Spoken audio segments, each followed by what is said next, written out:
Hey, this is Steve in Dallas, Texas. It's Saturday morning, my friend, and you are listening to Light Talk. And this is Stan in Gainesville, Florida. And today we have a special guest, Chad Rosco Tiller from Rosco. Rosco Tiller. And this is David, coming to you from the beautiful Belmont Shore neighborhood of Long Beach, California. And if you don't already know, you are listening to Light Talk, and we are the Lumen Brothers. Still brothers. Still brothers in arms, right. So welcome everyone to episode 162. Holy moly. Yes, and today we have a special guest. Mr. Chad Tiller's there. So, hey Chad, how you doing? I'm doing all right, guys. How are you today? Oh, we're great, man. We're just enjoying being locked inside the house. I have a beautiful prison, but I'm ready for the jailbreak. as long as you're friends with your cellmates, it'll work out fine. So far, so good, but we have got on each other's nerves a little bit now and then. Well, you know, I heard a funny joke yesterday. I was talking to a friend of mine. He said that there was a survey out, and it says, if you were going to be locked into your house with anybody, who would it be? A, your family. B. I'll take B. That's funny. It was a pretty funny joke. But anyway, so Chad's here with us today. Chad, you guys are really good at marketing at Rosco. My spouse has a Santa's workshop going on upstairs where we are cranking out some of the most interesting face masks I've ever seen. And she keeps refining the little tweaks to make them better. So if you have any ideas about who might need face masks, just private message me. Very good. Good to know. Absolutely. Yeah, that's great. Well, let's get on with it. Stan, why don't you tell our listeners a little bit about Chad and his life? All right. I've got a bio right here, and here we go. Chad holds a BFA in theater arts from Abilene Christian University. And after college, he leveraged his technical theater experience to teach at the high school level and a short career selling theatrical supplies at Norcosco in Dallas.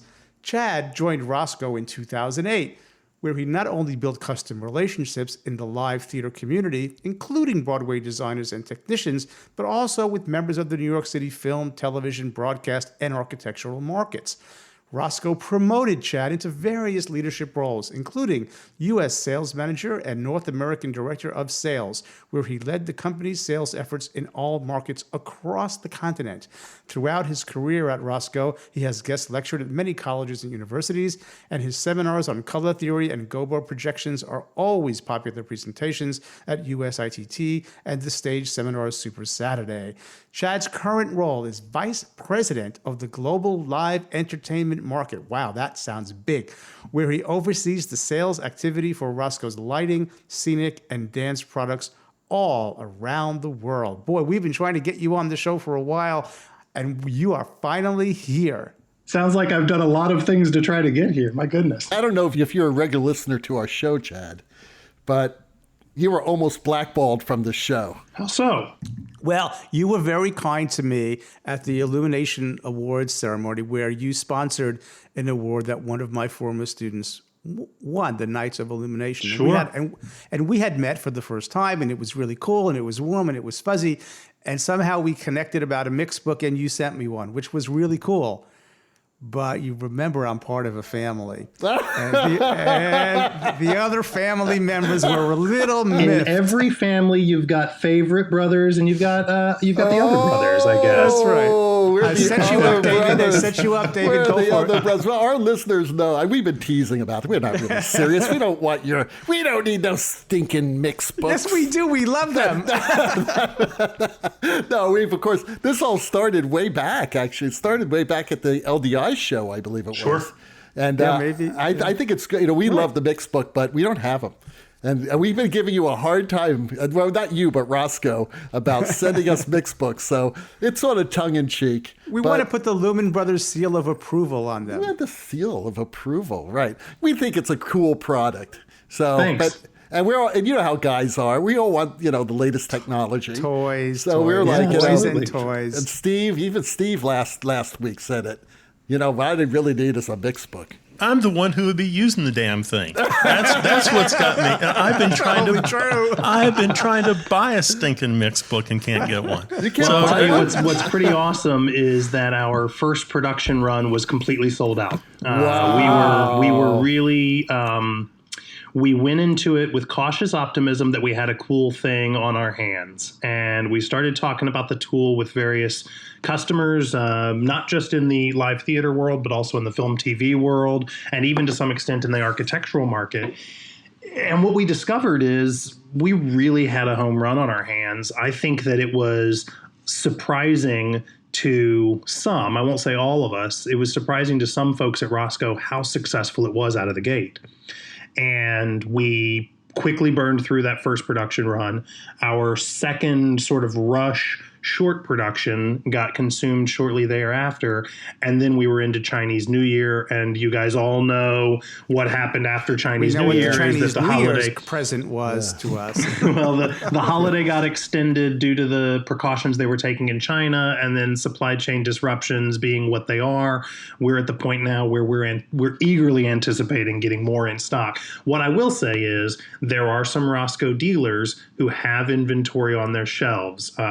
So if you call around to your favorite Rosco dealers and find out who's got them, I know they are out there. Well, Chad, you made the same mistake that Nike made with Michael Jordan's, with Air Jordans. I just saw the latest episode of The Last Dance? I don't know if you guys are watching that, but it's this really great ESPN documentary on Michael Jordan. And when they came out with the Air Jordans, which was, he was a rookie when they came out with that, Nike was hoping to sell 3 million that year. Well, they ended up selling 60 million. So there you go. You guys, that MixBook is the Air Jordan of lighting. Well, then maybe there's a whole black market where, we have an MSRP in the U.S. of $99, but maybe you can pay $600-$700 and find one out there on the black market. Yeah, there you go. I have a question about the MixBook. Sure. How long does it take to bring something like that to market? How long was this a plan and a development? That I will say that is different for every product, as you can imagine. Some things are pretty quick to develop the technology on, others are not. The nice thing about the MixBook is it's really tied to the Mix app, the My Mix app, which we developed that app originally to go with our Mix fixtures. So there are 3 fixtures that are heavily pointed towards the film TV market. They're really film location lighting, soft lights. Those Mix fixtures, I say there's 3 of them. There's a small, medium, and large called the Mini Mix, the SL1 Mix, and then the Maxi Mix, cleverly named for the large guy. And those 3 fixtures tie to the My Mix app, just like your MixBook does. So the app was already kind of in existence.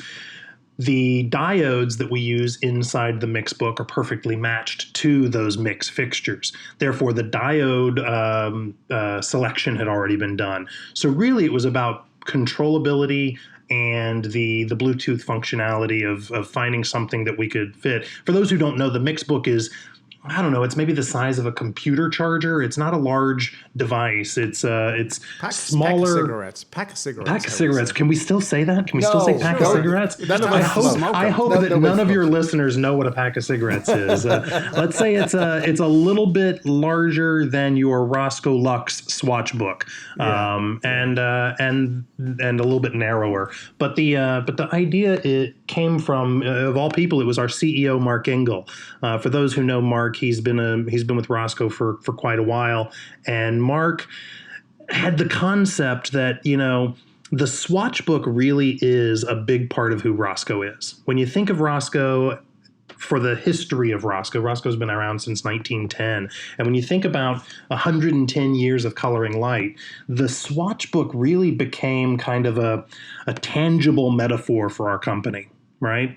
And as we start to pivot into this quote-unquote new world of LEDs, and Rosco's been making LED products for 15 years, but as we really were focused on concerted efforts to develop LED products for the film TV world, we recognized that Swatchbook really wanted to be a part of it. How do you talk about color in an LED world? How do you focus on color? How do you choose color in an LED world.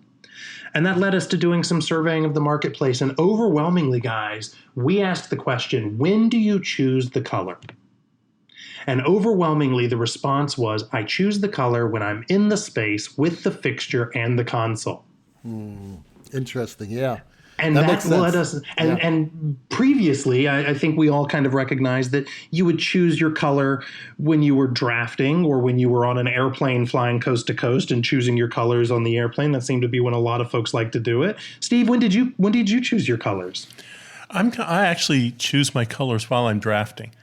But you know that's you're right. I mean, moving into the space, moving in with LED fixtures, automated fixtures, you're doing so much in the space now because you don't have all that time tied up in focusing if you're using automation. So yeah, I see that. I'm experimenting with color in the space. It's making it a lot easier. It's also a trap if you're not careful, because then you look at the 40 different shades of blue that something can produce. But you're right. You know, you associate Rosco and a swatch book, Rosco and color. You just, the two names are interchangeable, really. And so the concept came from Mark Engel that we wanted to do some sort of a swatch book for LEDs. And you talk about 40 different types of blue. We went 40 different types of way we could go with that concept. And the end result is the MixBook that we released last fall. And I really think it's revolutionizing how people can talk about color, how they can communicate about color, and quite frankly, how they can select color in an LED world. Now, is it perfectly matched to every fixture that's out there? Of course not. It's a different diode array. It's a different light engine. But the fact of the matter is, your mag light and a swatch book was never a perfect match for that Source 4. Right. But it at least got you somewhere closer. I have a question. This is a little bit of a disruptive question. So right now it only produces Rosco filters. And I don't know, maybe filters will go the way of the Dodo, as Steve would say, but do you want to open it up for other manufacturers' filters to be included? I'm sorry, there are other manufacturers of filter? I wasn't aware that. Well, there used to be, but No, there's certainly a path forward to add GAM color into the mix, because obviously Rosco and GAM are one company, right. And there are currently e-color colors in the fixture in the app. So e-color is, of course, our version of the European color system. It's our yellow swatch book, if you will. So those already exist in there. Obviously, there's, it would probably involve some licensing and partnership with other companies to put their name in there. I don't know that that's something that they would be interested in. I don't know. And I'm sure that our folks who are in product development will consider any ideas you have. The next shipment of MixBooks coming in, are you still on Gen 1 or have you already updated? So the nice thing about the MixBook is that the hardware itself is kind of stupid. And I mean that in the intelligence sense of where the brain lives. The app that controls the hardware is really the brains. Right. And so with the app, we're able to do pretty frequent updates. In fact, it's no different than your productivity apps or your social media apps on your phone or device. If you've got it set up to upload in the background, it'll upload while you're sleeping. And then you'll have the newest software. So the nice thing about the app is that it gets updated and your hardware remains the same. So the next version will still be the same hardware, but we've already pushed to, if not the second or third version, maybe the fourth version of the software for the app. I've got a critique and a compliment. Sure. So the compliment is I love that I can select the color temperature of the source and then put the color on top of that. I think that's really great. But the thing that I was a little bit disappointed in, and maybe now you've updated, is that intensity, all I really have is off 50 and 100. Yeah. Apparently, the dimming curve of LEDs is because the device itself is a little basic. It's a little simple. Mm-hmm. The dimming curve is not able to completely be controlled. We recognize that's a challenge, especially for the live entertainment designers. Or if you're in the dark theater and you're trying to choose something and you're looking at it at 50%, it's just too darn bright, right? Right. Well, I mentioned it because color rendition is not just a result of spectrum, it's also a result of intensity. And so it's hard to sort of make a judgment whether that, if you know you're using the thing at 30% or you're using it at 65 or whatever, you're going to see big differences in how it impacts an object. So just for the guys in the drawing board room, to think. It's absolutely something we're listening to. Thank you for bringing it up again. I was going to mention something because Chad and I have talked about this before, obviously before today. A lot of schools, as you know, all of our schools now are teaching online, strictly online. And we were sitting around because we're going to be doing online again. At least my school's going to be doing online next semester. I know the other schools have these grand visions, but as I said in last week's show, I don't believe it. I don't believe it's going to happen until there's a vaccine. So I was talking to my colleague, Martha Carter, who actually used to be Stan's student, and she's now teaching with me over at Long Beach State. And I'm saying, wouldn't it be great if we found a way that we can get a MixBook in every student's hands so that they could do projects at home and actually see how, the color mixing in LED. So I have a feeling that you guys are going to see a huge uptick in sales. Have you guys thought about that? From your mouth to God's ears, I'm never going to turn down the orders, but I certainly think you're right. I think that the concept as we introduced it was that this is going to be a unique way to talk about color when you don't have the ability to be in the space with the fixture. And immediately, as I started showing it to various professors around the country, immediately people were saying, this is going to change how I teach color theory and color mixing in my classroom setting. None of us knew at that time that remote instruction was even a phrase we would all be comfortably talking about in May. So remote instruction, I certainly think I could see this being a useful tool in how colors interact with one another, how we control colors, how we talk about colors, the difference between additive and subtractive color mixing, color rendering. I mean, all of these things can be evaluated in a handheld level with the MixBook. But now you got me sounding like a salesman, and I don't know if I intended to go that route. Steve has our first question. Well, wait. Let me finish, because I have one more question about this. Let's talk about the MixBook. Wouldn't it be great if they, to properly do this at home, you would actually need 2 or 3 of them, so that you could actually see other colors in the atmosphere as well that are hitting the actor. So it seems to me, wouldn't it be great to have a little, mix plot, the Rosco mix plot, where you can actually say this fixture is going to have an R09 and this fixture is going to have an R69, and immediately get those colors. Wouldn't that be cool? I know right now, yes, it would be cool. I know right now that the app cannot control. You'd have to toggle your app from one device to the other. There's no various channels for various groups. But boy, that's an interesting good concept. idea for the engineering team. I'm telling you, man, you make some big bucks and you sell it for $300 and or less. And then you make some little tripods to put them on so you can focus them. Or they're just little projectors. Three little projectors controlled by maybe 1 or 2 base stations. You're there. Anyway, Steve has our first question. Chad, I've known you for a long time. So I guess my question is, how do you go from Abilene Christian University to vice president of Rosco? What has that journey been like? Wow. Well, I don't think you could find a single person over the age of 35 who said, I drew a straight line from college to where I am. I would be very surprised if you were able to. Now, as you mentioned, I graduated from a small Christian college in West Texas. The first thing I did upon graduation was I got out of West Texas. I love West Texas, but it wasn't for me. And I found myself in the Dallas area. And, this is probably the least kept secret in the industry, but my degree is in performance. I'm an actor, and the nice thing about Abilene Christian University, here's an unsolicited plug for ACU. The nice thing about that program, at least at the time I was there, was that they capped the major at 50 students, and they did 8 shows a year. 8 shows a year with 50 students meant that even if you were trying to be an actor, you were going to be slinging a wrench, you were going to be painting a set, you were going to be sewing costumes, you might even be working in the box office. There was lots of opportunities for us to get our hands into other aspects of creating the theater. And as a result of that, I've never really made my living as a performer, even though that's what's written on the piece of paper I got at the end of graduation.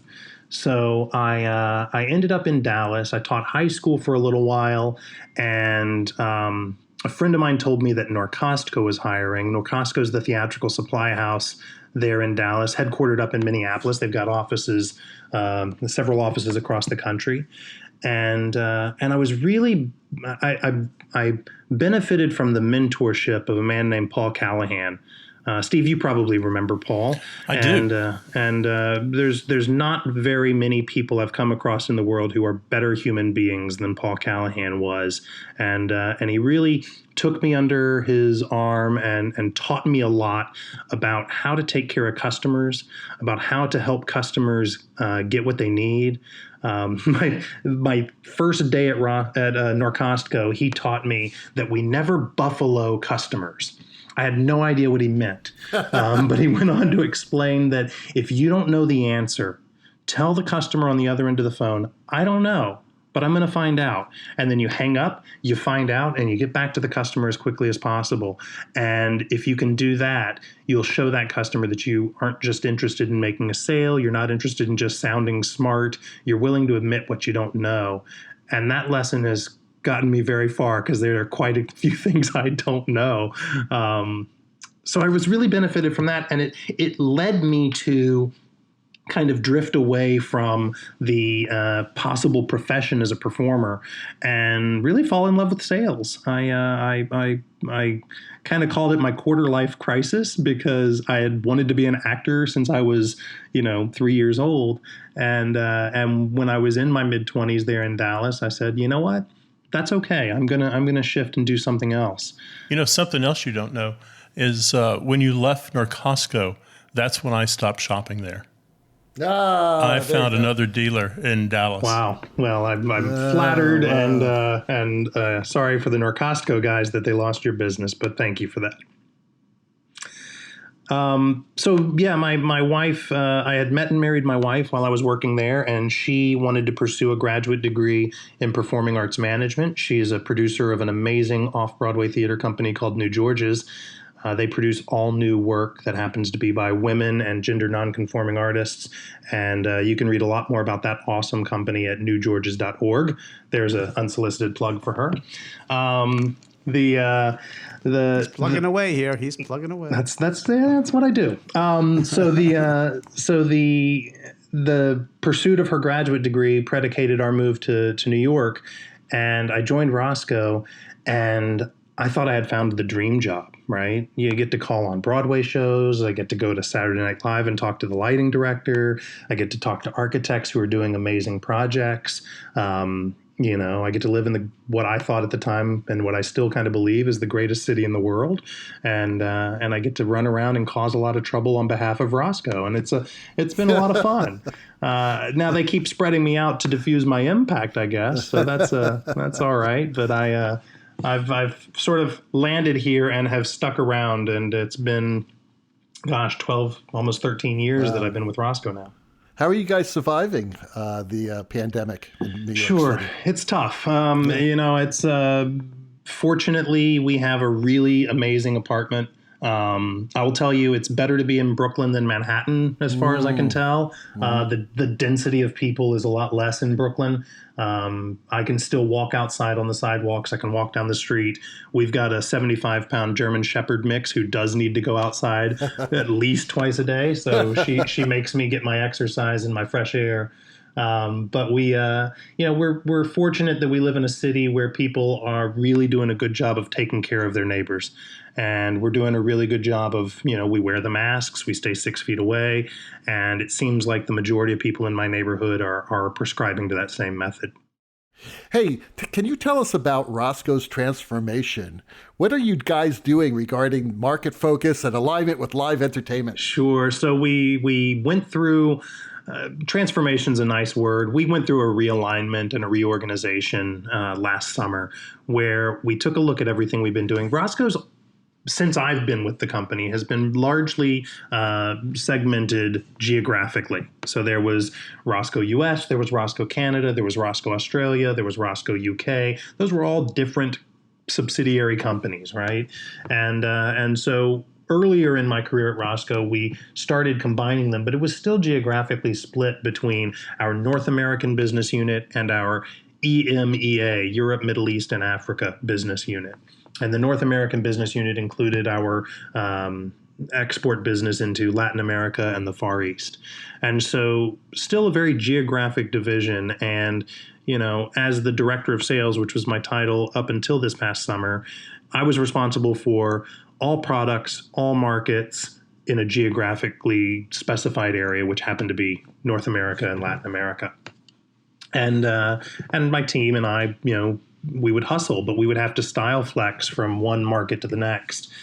As we were looking at our business and as we were looking at our perspective, we recognized that we needed to strategize our growth, not only in the products and the product divisions that we make and market and sell, but also in the marketplaces in which we sell. So we started looking at, if we've been developing products for LEDs, or if we've really been focused on our growth in architecture, through that leaning into new developments, we were leaning away from traditional core products, gel, gobo, paint, dance floor. We were leaning away from the live entertainment market. And it wasn't an intentional neglect of those areas so much as it was just a focused growth agenda tied to burgeoning places where we were going to be able to make a difference. So as we started talking about rebalancing our efforts, one of the things that we brought to the table as sales leaders was questioning or challenging the concept of geographic division. And wouldn't it make more sense if we focused instead on market division? So my fancy schmancy title is the Vice President of Global Live Entertainment Market. And I've got two peers in Amy Strong and Christian Arroyo, who are the vice presidents of the architectural market and the film TV broadcast market. And so by pushing into a market focus, it's allowing us, rather than just having geographic generalists, we're starting to create teams of specialists where the theater specialist is going to be calling on the theater marketplace. The film TV specialist is going to be calling on that marketplace. And it's a large shift in how Rosco goes to market externally. And hopefully the benefit is deeper, better relationships and somebody who actually understands what you're trying to accomplish. The other benefit is it's going to be the renewed focus on those areas that we were, like I said, unintentionally neglecting in our pursuit of other burgeoning areas. Chad, what is the future of gel in an LED world? And this ought to be fun to talk about. I think so. So I was probably 4 years ago. I was at the Hemsley Portfolio Review weekend that they hold here in New York, and Frank from Vectorworks was going to be talking to the students, and I think they broke all of the students involved in that weekend of events. They broke them into groups, I think 3 different groups. And he spoke with the first 2 groups about some things in Vectorworks, and then he had to rush. He had to catch a plane, and somehow the scheduling was messed up, and the 3rd group of students didn't have anything to talk about. And I said, well, I'll sit down with some students and talk to students about just about anything.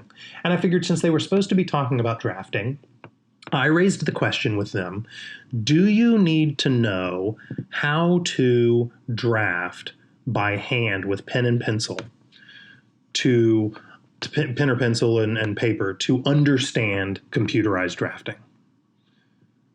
And there was some good-hearted discussion about that, and some people emphatically, absolutely, you must know hand drafting or you'll never get computer drafting.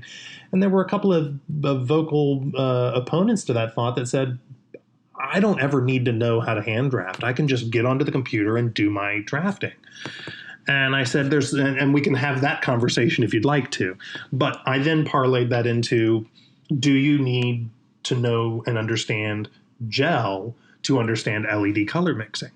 And that became an interesting conversation. And I said to them at that moment, isn't it an exciting time to be alive? I mean, you're at a paradigm shift, right? We've been making color the same way for over 100 years.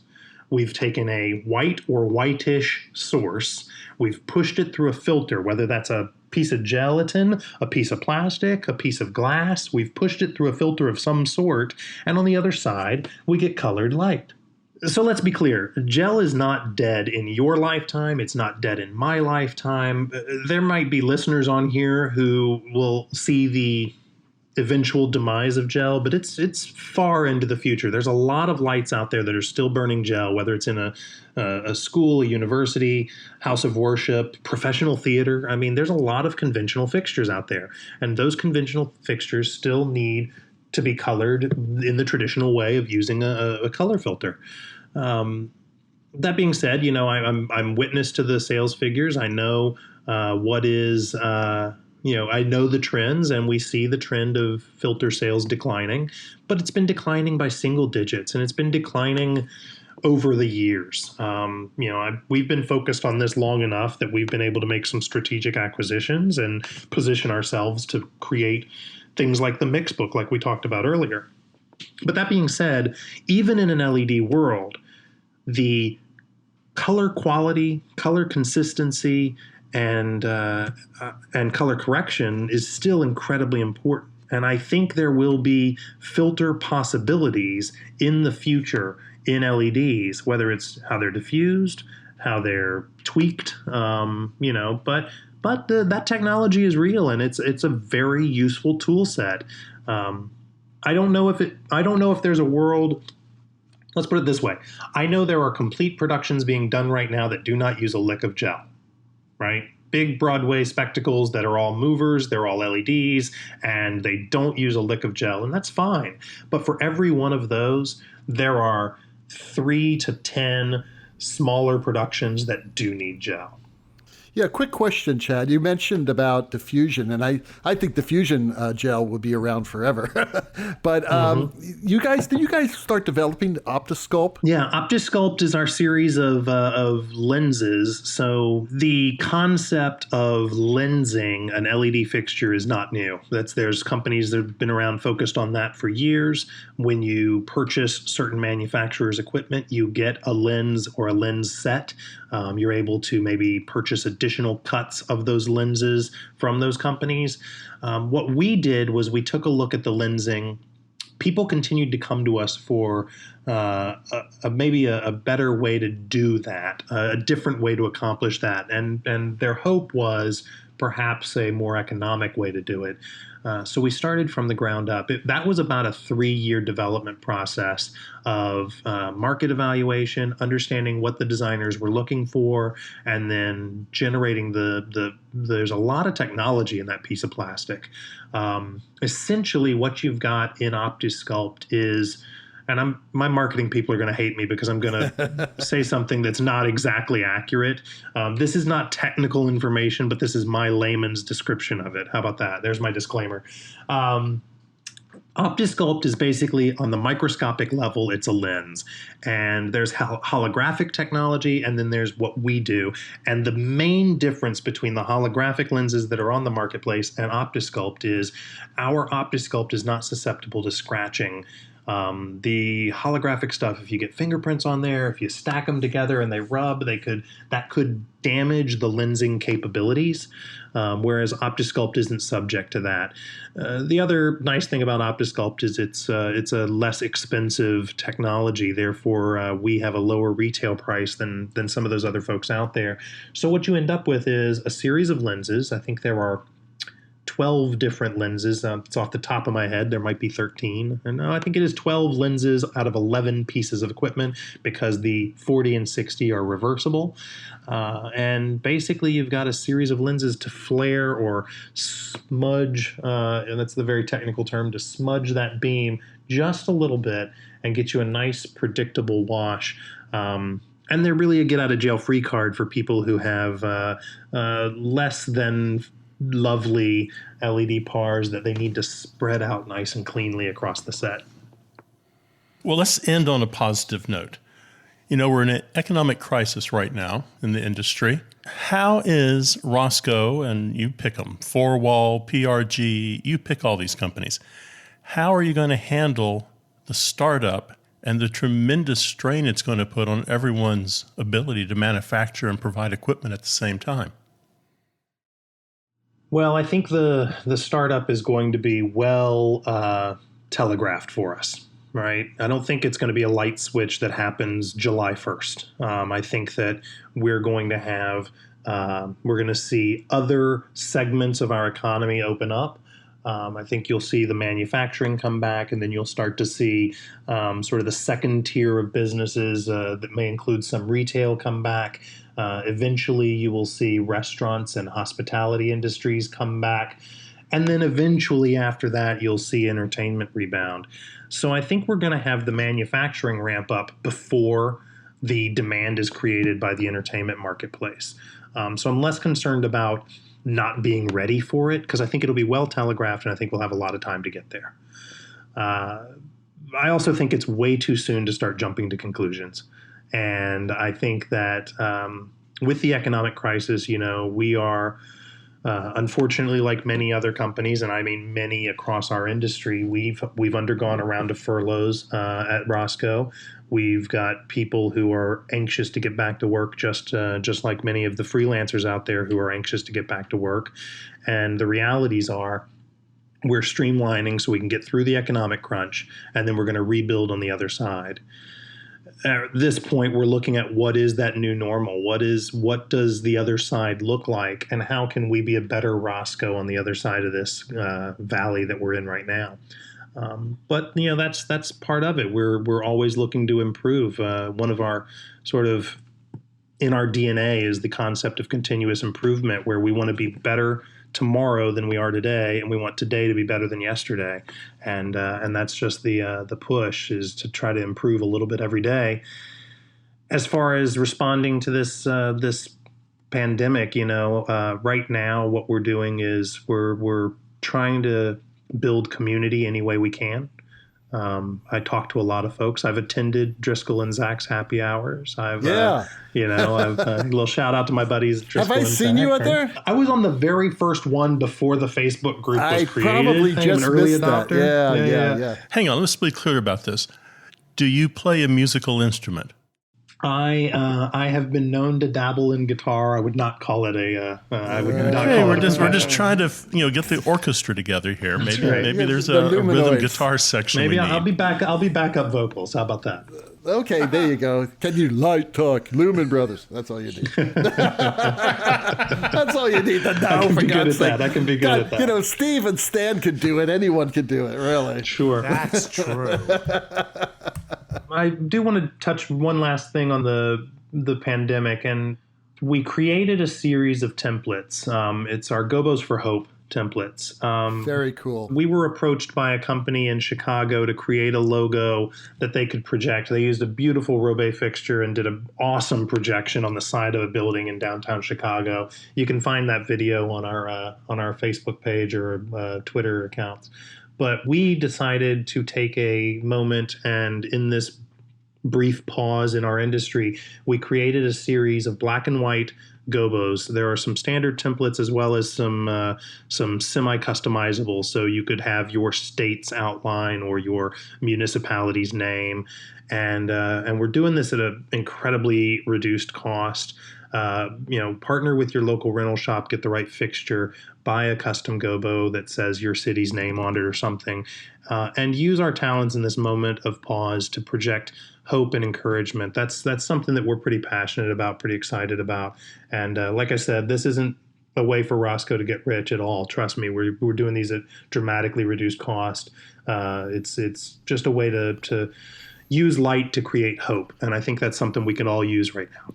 What a great idea. What a wonderful idea. Good work, guys. At Rosco. Guys and gals at Rosco. They're good guys. They're on the good guy list. You guys are going on the good guys if we get 2 more MixBooks sent to us. David's Light keeping Talk a list. there's a Central. race over That's there. the only way Who's it's been going to nice. happen, buddy. It's the only way it's going to happen. I'll take a Rosco keychain when I see you in Vegas. No, I don't need no sticking keychain. God, give me a MixBook. All right, guys. Well, the rocking sounds, the luminoids in the background tells us that once again you've spent another morning listening to Light Talk with the Lumen Brothers and Chad. You can listen to Light Talk on Spotify, TuneIn, Google, iTunes, Live Design Online, and on just about any of your favorite podcast providers. And why not subscribe to Light Talk? That way you won't miss 1 second of crazy Lumen insanity. No guarantee is offered regarding the accuracy of any statements or opinions made on this podcast. However, If you decide to litigate us, the law firm of Flecht, Flocked, Flare, and Glare and their paralegal Snoot will defend us until our retirement funds are depleted. Light Talk is written and produced by the Lumen Brothers, coming to you from Long Beach, Gainesville, Brooklyn. Yes, I was going to say that, but you can, and the Lone Star State. My hometown. And be sure to tune in next week where we discuss more crazy things in the lighting world. All of that and a new sponsor, and it might even be Rosco. Light Talk, broadcasting questionable Lumen knowledge and humor around the world. So we'll see you all next Saturday morning. Stay happy and healthy, and wear your masks, pilgrims. Toodles. Light Talk. Lumen Brothers. Light Talk. Light Talk. Light Talk. Lumen Brothers.